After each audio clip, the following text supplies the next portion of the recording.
Good morning student. कल मैं आपको पंजी के बारे में बता रहा था। पंजी अर्थात जर्नल, और जर्नल को ही हम कहते हैं रोजनामचा, उसी को कहते हैं हम नकल बही। मैंने आपको डेबिट और क्रेडिट करने के नियम बताए थे और खातों का वर्गीकरण भी बताया था। साथ ही साथ मैंने कल थ्योरी वाला पार्ट भी बताया और ये बताया था कि आने वाले कालखंड में मैं पंजी का प्रारूप उदाहरण सहित बताऊंगा। ठीक है, तो चलिए प्रारंभ करने से पहले मैं कुछ उदाहरण मैं आपके सामने रखूं। जैसे कि एक उदाहरण है, व्यापार प्रारंभ किया कितने से, 50,000 रुपये से। दूसरा चीज़ है माल खरीदा कितना, 10,000 रुपये से। माल बेचा 2,000 रुपये से। मजदूरी दी 1,000 रुपये। मोहन से नकदी मिली कितना, 2500। किराया दिया 700। ठीक है, अब उसके बाद आते हैं पंजी का प्रारूप। पंजी का प्रारूप बहुत ही ध्यानपूर्वक समझिएगा, देखिएगा। सबसे पहले आता है दिनांक, है ना, ये दिनांक आता है, पहला कॉलम दिनांक। दूसरा कॉलम आता है आपका विवरण। तो जितने भी व्यावसायिक सौदे होंगे, व्यापारिक सौदे होंगे, उन सब का लेखा इस विवरण में करेंगे तिथिवार। दूसरी चीज़, अब आ जाता है खाता पृष्ठ, यानी तीसरा कॉलम, जिसको अपन लेजर फेलो बोलते हैं, है ना। उसके बाद है चौथी कॉलम, जिसको बोला जाता है विकलन राशि। ठीक है, और उसके बाद आ जाता है आखिरी वाला समाकलन राशि। क्योंकि दोहरा लेखा प्रणाली के अंतर्गत पढ़ेंगे तो दो पक्ष कोई भी व्यावसायिक सौदों का प्रभावित होगा। दूसरी चीज़ मैं आपको ये बता रहा था पंजी क्या है। तो पंजी के बारे में कल ही मैं आपको आशय स्पष्ट किया और उसका डेफिनेशन दिया कि कोई भी व्यावसायिक सौदे को क्रमानुसार, तिथि अनुसार किसी, है ना, स्मरण पुस्तिका में लिखना क्या कहलाता है, पंजी। तो तिथिवार भी है, क्रमानुसार भी करेंगे और पूरा विवरण सहित हम उसका काम करेंगे। तो कैसे करेंगे, तो चलिए अब देखते हैं। पहला चीज़ आता है व्यापार प्रारंभ किया।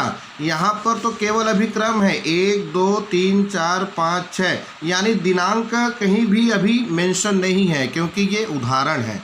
ठीक है, अगर यहाँ पर कहीं दिनांक 1 जनवरी 2020 लिखा रहता है तो हम यहाँ पर लिखते 1 जनवरी 2020, लेकिन यहाँ पर कुछ नहीं है तो केवल अभी क्या लिख देंगे, दिनांक में पहला क्रम को डाल देते हैं। ठीक है, दिनांक में। दूसरी चीज विवरण, अब आ जाता है व्यापार प्रारंभ किया कितने से, 50,000 से। तो अब लिखना पड़ेगा क्या, सबसे पहले क्या लिखते हैं, रोकड़ खाता। तो मैं आपको बता रहा था कि व्यापार प्रारंभ किया, तो लिखने में, विवरण में लिखने में कैसे लिखेंगे, व्यापार प्रारंभ किया तो रोकड़ खाता विकलन, जिसको अपन DR भी बोलते हैं। ठीक है, और थोड़ा सा स्पेस छोड़ करके किससे लिखेंगे, पूंजी खाता से यानी समाकलन, जिसको CR भी लिख सकते हो आप लोग। ठीक है, एक छोटा सा हमको नरेशन देना पड़ेगा। नरेशन कैसे, संक्षिप्त विवरण देनी पड़ती है। तो क्या हो जाएगा, यहाँ पर व्यापार प्रारंभ किया। आपको समझ आई, देखिएगा। सबसे पहले चीज क्या हुआ, व्यापार प्रारंभ किया 50,000 रुपये से, तो रोकड़ खाता विकलन डेबिट हुआ किससे, थोड़ा सा स्पेस छोड़े, पूंजी खाता से, है ना, ये क्रेडिट हुआ। अब ध्यान में रखिएगा कि राशि तो बदलती नहीं। मैं पहली बार बताया था, कई बार बताया हूँ कि जब भी कोई भी राशि एक बार डेबिट होगी तो वही राशि जा करके क्या हो जाएगी, क्रेडिट हो जाएगी। तो यहाँ पर हम डेबिट में राशि कितना लिखेंगे, 50,000, और दूसरा हम क्या लिखेंगे, क्रेडिट में 50,000। तो दोनों की राशि सेम है। रोकड़ खाता विकलन किससे, पूंजी खाते से, और डेबिट कितना राशि 50,000, और समाकलन की राशि, क्रेडिट राशि कितनी, 50,000। हमने यहाँ पर छोटा सा नरेशन दे दिया, और नरेशन देने के बाद हमने इसको बंद कर दिया, बंद करो। अब आ जाता है दूसरा व्यवहार, देखते हैं दूसरा व्यवहार क्या है। अच्छा, यहाँ पर आपको समझ आई, रोकड़ खाता व्यापार प्रारंभ किया तो रोकड़ खाता विकलन पूंजी खाते से। देखिएगा, व्यापार का स्वामी कोई भी व्यापार के लिए अगर पूंजी है ना लगाता है तो वो क्या होगा, उसके पूंजी के बदले भाई रोकड़ ही तो आएगी ना, क्योंकि व्यापार में लगाया है तो कहीं ना कहीं लाभ कमाने के उद्देश्य से लगाया है। तो ऐसी स्थिति में लाभ के बदले नगद मिले और क्या गया, क्या पूंजी। तो हम बोल सकते हैं कि दोनों पक्ष यहाँ पर प्रभावित हुए। तो रोकड़ खाता विकलन किससे, पूंजी खाते से। अब दूसरा आ जाता है माल खरीदा। तो माल खरीदा, देखिएगा खरीदा अर्थात क्या होता है, ध्यान में रखिएगा। खरीदा यानी खरीदा बराबर क्रय, और दूसरा चीज है विक्रय यानी बेचना, बेचा। खरीदा यानी क्रय, विक्रय यानी बेचा, याद रखिएगा, ठीक है। यहाँ पर माल खरीदा, तो माल खरीदा कितने से, 10,000 रुपये। हमेशा याद रखिएगा, माल खरीदा तो हुआ क्या चीज़, खरीदा मतलब नगद राशि गई होगी, उसके बदले क्या हुआ होगा, माल आई होगी, ठीक है। तो अपन लिखेंगे क्या, हमेशा व्यापार में या पंजी में लिखते समय माल खाते का जब हम उप विभाजन करेंगे तो उसी को ही क्रय खाता बोलते हैं, माल को ही, है ना। तो याद रखिएगा, अभी आपके समझने के लिए मैं क्रय खाता या माल खाता विकलन कर रहा हूँ, ठीक है। किससे, रोकड़ खाता से, इसको डेबिट भी बोल सकते हैं या फिर क्रेडिट भी। संक्षिप्त विवरण या नरेशन देंगे तो क्या लिखा जाएगा, माल खरीदा कितने से, अमाउंट बताइए, अमाउंट है 10,000 रुपये। यहाँ पर भी 10,000 और क्रेडिट वाले भी भाग में अपन करेंगे 10,000, ठीक है। ये हो गया, इस कॉलम को बंद कर देंगे। हमने दो व्यवहार को अभी तक से लिख लिया, पहला और दूसरा। अब आ जाते हैं तीसरे नंबर पे। तीसरा नंबर में है माल बेचा, कितने का, 2,000 रुपये का माल। देखिएगा, व्यापार का स्वामी या व्यवसायी जो है अपना माल बेचता है तो ऐसी स्थिति में नगद रोकड़ की प्राप्ति होगी, कैश मिलेगा उसको, और उसके बदले उसका माल भी जाएगा, यानी दो पक्ष प्रभावित हुए। तो लिखेंगे कैसे, रोकड़ खाता आया क्या, रोकड़ खाता विकलन, कैश अकाउंट डेबिट, रोकड़ खाता विकलन, इसे को डेबिट लिख सकते हैं आप लोग या विकलन भी लिख सकते हैं। थोड़ा सा इसमें छोड़ के क्या लिखेंगे, विक्रय खाते से, और आपके स्मरण के लिए लिख दूं यहाँ माल खाता से। वैसे हमेशा माल खरीदा जाएगा तो क्रय लिखा जाएगा और बेचा जाएगा तो विक्रय लिखा जाएगा। आगे चल के देखेंगे माल खाता लिखने की ज़रूरत नहीं पड़ेगी, ठीक है। तो यहाँ पर रोकड़ खाता विकलन कितने से, 2,000 रुपये, ठीक है। 2,000 यहाँ और 2,000 समाकलन कितने से, विक्रय खाता या माल खाते से 2,000। यहाँ पर छोटा सा नरेशन देना पड़ेगा क्योंकि व्यवहारों की जानकारी के लिए संक्षिप्त विवरण आवश्यक है। तो यहाँ पर लिख सकते हैं माल बेचा, ठीक है। और ये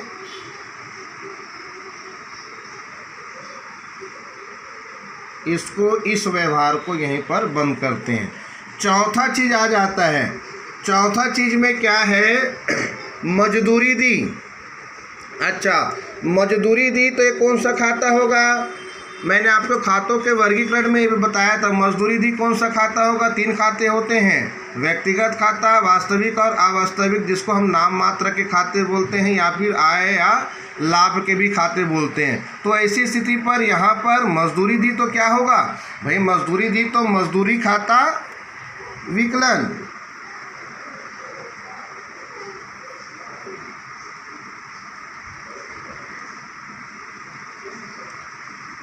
डेबिट भी लिख लो, लेकिन जब भी आप लिखेंगे तो केवल हिंदी में अगर लिखते हैं तो विकलन बस लिखना, और इंग्लिश में लिखते तो DR बस करके लिख देना। किससे? मजदूरी खाता विकलन। मजदूरी दोगे तो क्या फोकट में तो नहीं दोगे, उसके बदले पैसा देंगे, ठीक है, पैसा देना पड़ेगा। कोई भी मजदूर जो है उसको बोल देंगे नहीं ठीक है आज झूठ मूठ का ले लो पैसा, ऐसा चलेगा क्या? नहीं, मजदूरी तो नगद ही देनी पड़ेगी, ठीक है। तो मजदूरी खाता विकलन किससे? रोकड़ खाता से। व्यापार से रोकड़ चली गई, मजदूरी आ गया भैया, है ना। रोकड़ खाता से, जिसको बोलते हैं CR, ठीक है। अमाउंट कितना है उसका अपन देख लेते हैं। 1000 रुपये मजदूरी दी है, 1000 रुपये। तो यहाँ पर फिर इसको क्या कर देंगे, छोटा नरेशन देंगे, मजदूरी दी, और ये बंद हो जाएगा, ठीक है। अब आ जाता है 5वां नंबर का। 5वां नंबर में देखिएगा, मोहन से नकदी मिली। अब ध्यान दीजिएगा, मोहन से नकदी मिली। किससे मिली? मोहन से। मिला क्या चीज़, है ना भाई? नगद रुपए। तो ऐसे में अगर मैं कहूँगा कि इसका खातों का वर्गीकरण कीजिए तो कौन सा खाता हुआ ये? व्यक्तिगत खाता, क्योंकि नाम है मोहन है ना। और दूसरा खाता कौन सा प्रभावित हो रहा है? तो वास्तविक खाता, है ना भाई, जिसको हम छू सकते हैं, जान सकते हैं। तो ऐसा कौन सा चीज़ हुआ? रोकड़, यानी कैश। तो दो पक्ष प्रभावित हुए, दोहरा लेखा प्रणाली, ठीक है। तो मोहन से नकदी मिली, तो क्या मिली नकदी में? रोकड़ खाता। रोकड़ खाता विकलन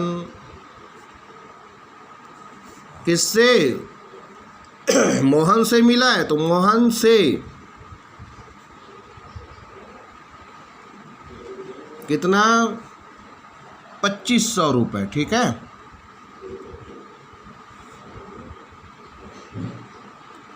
यहाँ पर छोटा सा नरेशन देके बंद कर देंगे।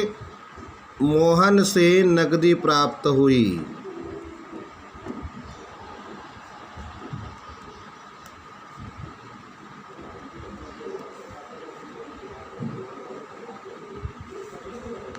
लास्ट वाला ध्यान से देखिएगा, है ना।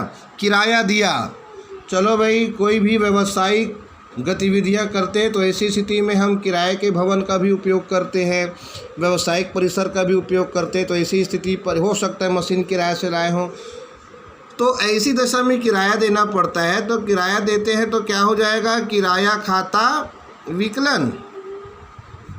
अब किराया दे रहे हो तो फोकट में नहीं दोगे, कागज़ का पैसा तो देंगे क्या? नहीं, नगद ही देना पड़ेगा। किराया खाता विकलन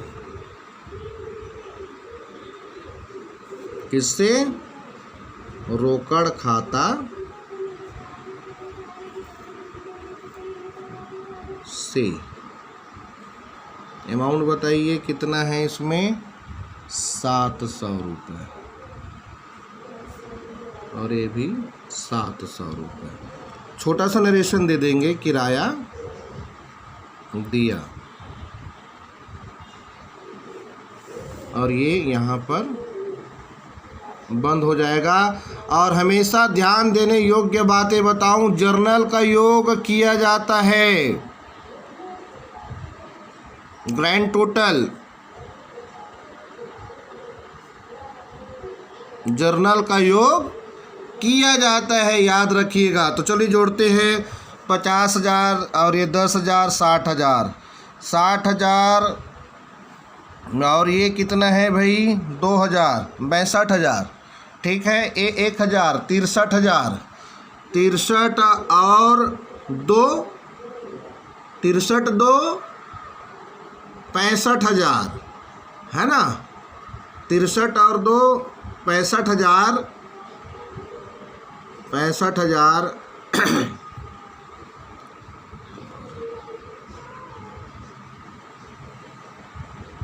तो तो जर्नल का योग तो लगाना ही पड़ेगा। ठीक है, तो